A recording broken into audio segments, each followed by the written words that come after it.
Hello students, today we will discuss about callus culture. So callus, what is callus? It is a mass of undifferentiated meristematic cell produced from the differentiated and organized plant tissue which is known as callus. Callus एक ऐसा मास है undifferentiated meristematic cell का जो कि differentiated organise plant tissue से बना हुआ है। उसमें क्षमता है अनडिफ्रेंशिएटेड को डिफ्रेंशिएटेड होने में, मतलब अगर हम उसको प्रॉपर न्यूट्रिएंट मीडियम और कंडीशन देते हैं तो वो डिफ्रेंशिएट हो सकता है। तो इसकी क्या क्या कैटेगरीज़ हैं कैलस की, उसको हम देखते हैं। तो सबसे पहला जो कैटेगरी है वो है इन वीवो कैलस, जो कि प्रोड्यूस्ड होता है इंटैक्ट प्लांट बॉडीज़ से। जब कभी इंजरी होती है प्लांट में या कोई इन्फेक्शन होता है तो उसकी वजह से जो कैलस प्रोड्यूस होता है वो होता है इन वीवो कैलस। इसका एक एग्जांपल हम देखें तो वो है वुंड कैलस। वुंड मतलब होता है घाव। तो जो कि इसका क्या है मीनिंग, जब भी अनडिफ्रेंशिएटेड मास है पैरेन्काइमेटस सेल्स का जो कि प्रोड्यूस हो रहा है किस वजह से, ड्यू टू डीप वॉन्ड, मतलब कि गहरा घाव जब हो जाता है प्लांट में तो उसको हील करने के लिए जो मास प्रोड्यूस हो रहा है सेल्स का उसको हम वुंड कैलस बोलते हैं। ये प्रोड्यूस कैसे हो रहा है, कैम्बियम टिश्यू के थ्रू और पैरेन्काइमेटस टिश्यू के थ्रू कॉर्टेक्स के, और इसकी जो ग्रोथ होती है वो लिमिटेड होती है।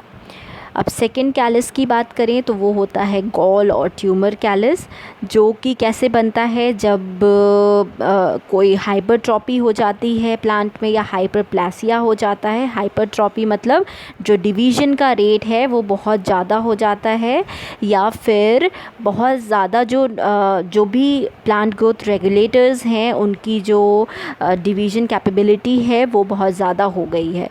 तो उसकी वजह से जब प्लांट में कुछ वॉटी आउटग्रोथ्स, मतलब कि स्ट्रक्चर जैसे कि आप देख सकते हैं इस टाइप के स्ट्रक्चर्स बन जाते हैं प्लांट में। प्लांट को अगर हम देखें तो यहाँ पे अगर आउटग्रोथ टाइप का स्ट्रक्चर जो कि डिवीज़न ऑफ सेल्स की वजह से बनता है तो वो अगर बन गया है एक वुंड टाइप का, तो वो एक आउटग्रोथ जो है वो है गॉल और ट्यूमर कैलस। तो वो किसकी वजह से हो रहा है, वो इंड्यूस्ड हो रहा है पैथोजेनिक एजेंट्स की वजह से। वायरस ले सकते हैं हम, बैक्टीरिया, फंजाई, ये सारे हो सकते हैं जिसकी वजह से ये आउटग्रोथ हो रहा है, जिसको हम बोलते हैं गॉल और ट्यूमर कैलस। इसका एग्जाम्पल क्या है, एग्रोबैक्टीरियम ट्यूमिफेसेंस। एग्रोबैक्टीरियम ट्यूमिफेसेंस क्या है, एक सॉइल बैक्टीरियम है जो कि गॉल फॉर्मेशन इंड्यूस करता है किसमें, डाइकॉट प्लांट्स में। और क्या वो इंड्यूस करता है, कैसे इंड्यूस करता है, वो अपने टीडीएनए को इनकॉर्पोरेट करता है प्लाज्मिड में और होस्ट सेल के जीनोम में डिवीज़न करता है, जिससे कि क्राउन गॉल डिजीज़ फॉर्म होती है। तो इसको हम डिटेल में पढ़ेंगे, एग्रोबैक्टीरियम ट्यूमिफेसेंस का इंडक्शन प्लांट सेल में कैसे होता है वो हम पढ़ेंगे gene transfer method of genetic engineering में, जो कि हमें डिटेल में पढ़ना है। अब इसका एक्सप्रेशन जो है टीडीएनए का होस्ट में वो इंड्यूस होता है synthesis of auxin and cytokinin, जिसकी वजह से सेल डिवीजन होता है और सेल ग्रोथ की वजह से गॉल और ट्यूमर का फॉर्मेशन होता है। ऑक्सिन एंड साइटोकाइनिन का रेगुलेशन ही जो है प्लांट का मेन रोल प्ले करता है for the cell division and cell growth. Auxin is responsible for root formation and cytokinin is responsible for the shoot formation of plant. Now the second one is in vitro callus। जो gall, tumour और wound callus हैं वो आते हैं in vivo callus में। In vitro callus में आपका आता है डी डिफ्रेंसिएशन, रीडिफ्रेंसिएशन। जो नॉर्मल रियल कैलस है जिसको हम टिश्यू कल्चर टेक्निक में यूज़ करते हैं वो कैलस जो है वो हम इन विट्रो कैलस में लेते हैं, जो कि नॉर्मली लेते हैं हम, जैसे कि आप प्रोटोप्लास्ट कल्चर ले सकते हो, एंथर कल्चर ले सकते हो, उसमें हम कैलस लेते हैं। तो कैलस की डेफिनेशन आप पहले भी देख चुके हो, वो आप फिर से देख लेना। और डी डिफ्रेंसिएशन की डेफिनेशन भी आप जानते हो कि क्या होता है। अब हम बढ़ते हैं क्या मैकेनिज़्म है, कैसे हम इंड्यूस करते हैं किसी भी कैलस को। तो कैलस का इंडक्शन जो है वो किस वजह से होता है। ऑब्वियसली सेल डिवीज़न होगा किसी भी प्लांट में, और कंपोनेंट सेल्स जो हैं, जितने भी आपके जाइलम, फ्लोएम, कंपेनियन सेल्स, जितने भी उसके कंपोनेंट्स हैं, वो जब ग्रोथ होगी तभी कैलस का इंडक्शन होगा। और जो हम न्यूट्रिएंट कंडीशन प्रोवाइड करेंगे, उसी के इन्फ्लुएंस की वजह से इंडक्शन होता है। और इसमें प्लांट ग्रोथ रेगुलेटर्स भी बहुत एक मेजर रोल प्ले करते हैं। प्लांट ग्रोथ के रेगुलेटर्स आप जानते ही होंगे, auxin, cytokinin, gibberellin, ethylene, abscisic acid, these all are the plant growth regulators. तो ये भी एक मेजर रोल प्ले करते हैं। तो ये सारा मैकेनिज़्म है कैलस के इंडक्शन का।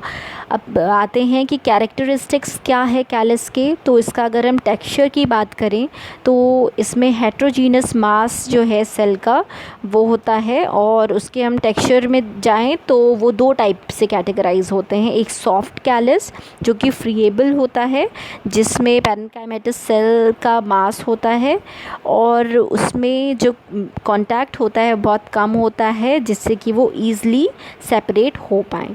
और इस कैलस को हम जनरली यूज़ करते हैं किस टेक्निक में? सेल सस्पेंशन टेक्निक में, सेल सस्पेंशन कल्चर में। जाइंट कैलस क्या होता है? ये एक इलोंगेटेड ट्रैकीड लाइक स्ट्रक्चर है, सेल्स हैं जिसमें जो वैक्यूल का साइज़ होता है वो बहुत बड़ा होता है, लार्ज होता है, और कंपोनेंट सेल्स जो हैं उनको हम ईज़िली ब्रेक नहीं कर सकते क्योंकि उनका साइज़ बहुत बड़ा है, और उनका कॉन्टैक्ट जो है वो भी बहुत tightly, they are in very tightly bounded.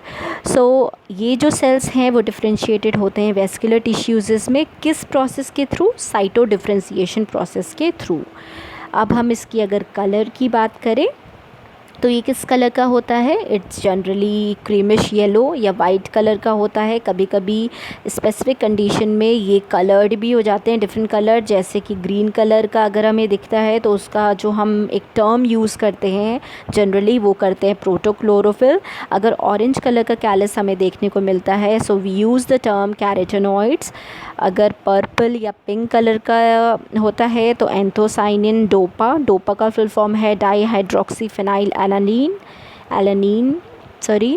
Brown colour का अगर देखते हैं तो पॉलीफिनॉल, ऑक्सीडेज एक्टिविटी उसमें हो रही है और फिनॉल से क्यूनॉन में फॉर्म हो रहा है, और जब फिनॉल से क्यूनॉन में फॉर्म होता है तो हमें दिखेगा वो ब्राउन कलर का। तो ये हो गया इसके कलर की बात हमने करी कैलस की। नाउ हैबिचुएशन, क्या हैबिट है, कहाँ पे ये इंडक्शन होता है? तो अगर इंडक्शन की बात करें तो हमें जो फाइटो हार्मोन है उसका प्रॉपर कॉन्टिन्यूस सप्लाई चाहिए होता है फाइटो हार्मोन्स का। और जो कभी कभी क्या होता है, सेल्स कैलस जो है वो एक्सटर्नल सप्लाई जो है फाइटो हार्मोन्स का उससे डिवॉइड हो जाते हैं, जिसकी वजह से सिंथेसिस जो होती है वो रुक जाती है। तो प्रॉपर हमें प्लांट हार्मोन्स चाहिए, हमें प्रॉपर न्यूट्रिएंट मीडियम चाहिए, और मेन इसका हैबिटाट जो है वो यही है। और जो मास है कैलस सेल का वो इंडिपेंडेंट होता है external supply of phyto hormone से, जिसको हैबिचुएटेड कैलस बोलते हैं, और इस फिनोमिनन को बोलते हैं कैलस हैबिचुएशन।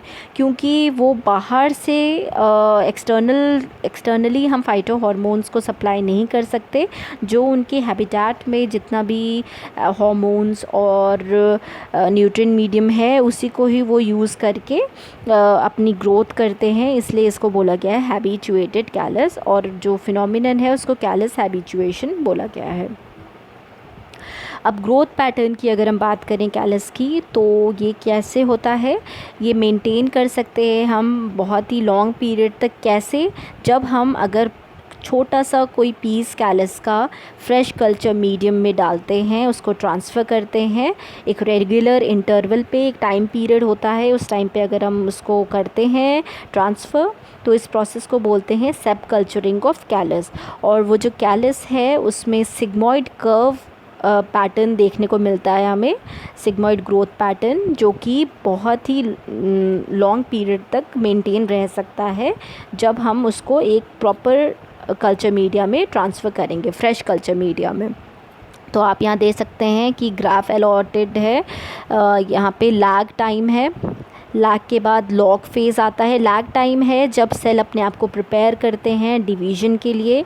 उसके बाद आता है लॉग फेज़, जहाँ पे जो कि एक्सपोनेंशियल फेज़ है, जहाँ पे सेल डिवीज़न का जो रेट होता है वो बहुत ही ज़्यादा होता है। This is the sigmoid curve.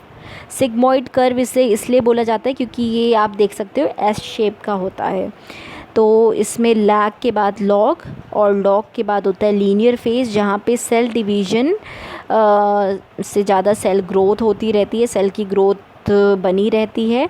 उसके बाद आता है डिक्लेरेशन फेज़, जहाँ पे सेल ग्रोथ और सेल डिवीज़न डिक्लाइन कर जाती है। और फिर उसके बाद आ जाता है स्टेशनरी फेज़, जहाँ पे आके सेल ग्रोथ और सेल डिवीज़न स्टेबलाइज हो जाती है और रुक जाती है।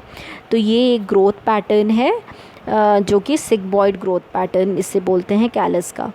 अब क्या प्रोसीजर है, कैसे होता है, कैसे हम करते हैं कैलस कल्चर, उसकी बात करें तो हमने सबसे पहले एक यंग पार्ट लिया प्लांट का, जिसको हम कैलस कल्चर के लिए प्रेफर करते हैं।